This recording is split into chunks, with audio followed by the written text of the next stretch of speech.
יום חתונה. כמה טוב להקים משפחה.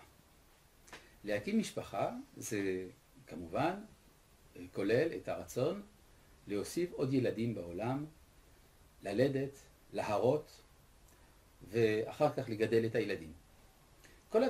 כל הדברים האלה דורשים יצירת תא. התא המשפחתי שבו יש אבא, אמא וילדים שלהם שנולדו מתוך היחסים ביניהם. אנחנו רואים שהתורה משבחת את הפריה והריביה.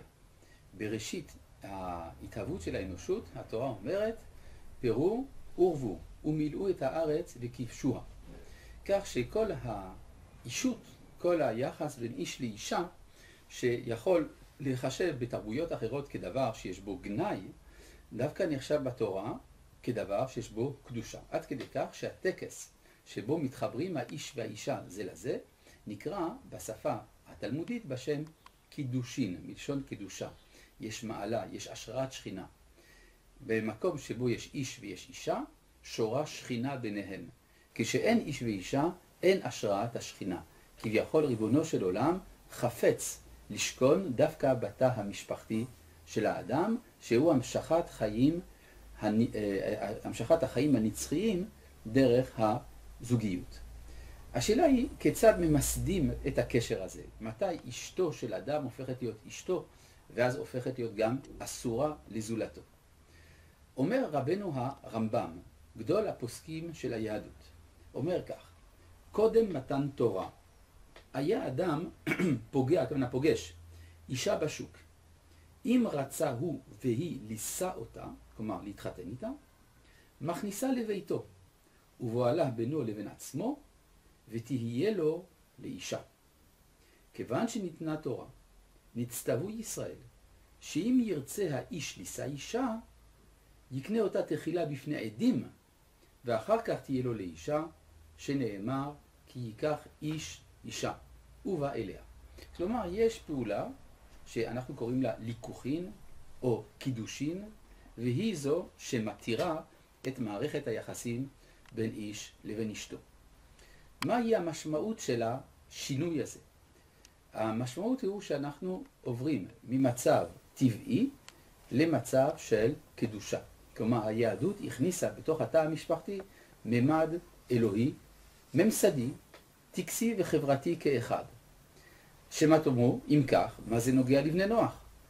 לפי ההלכה הבסיסית, בן נוח איננו זקוק לקידושין או לטקס מיוחד כדי שאישה תהפוך להיות אשתו, אלא ברגע שהיה קיום יחסים ביניהם לשם אישות, לשם הקמת בית, היא הופכת להיות אשתו ואסורה לאחרים.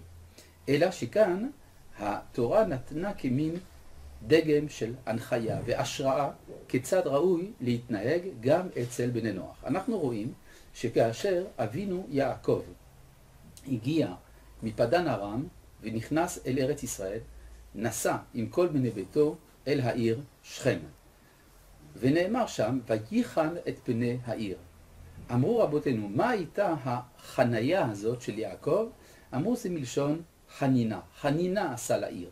מה הוא לימד אותם? הוא לימד אותם 3 דברים.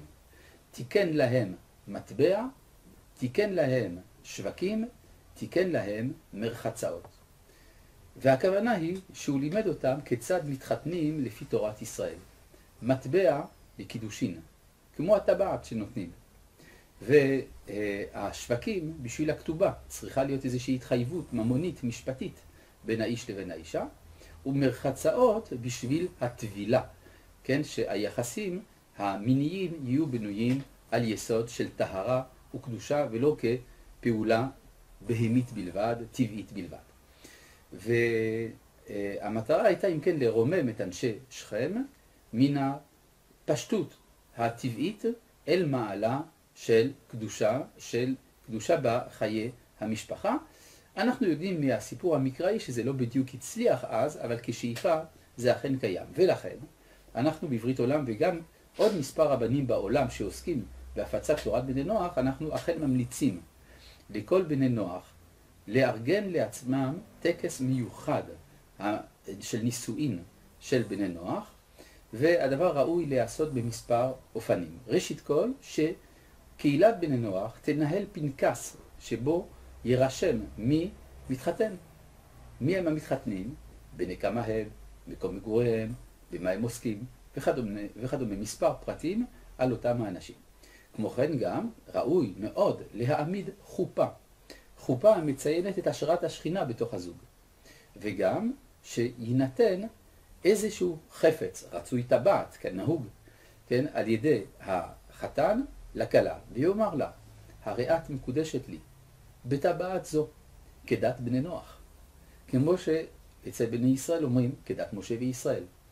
ואפשר באותה הזדמנות, מלבד זה שלובשים בגדים מיוחדים, סמלת כלה, מן הראוי לברך 7 הברכות על כוס יין המובאות בכל הסידורים של בני נוח, שבהם יש גם הנחיות לעריכת טקס של חופה, והדבר הזה יירשם כחלק מן הממסד של הקהילה, בספרים הרשמיים שינוהלו על ידי ראשי הקהל, לפי הסכמה המקובלת על כל הציבור המיוחד ההוא.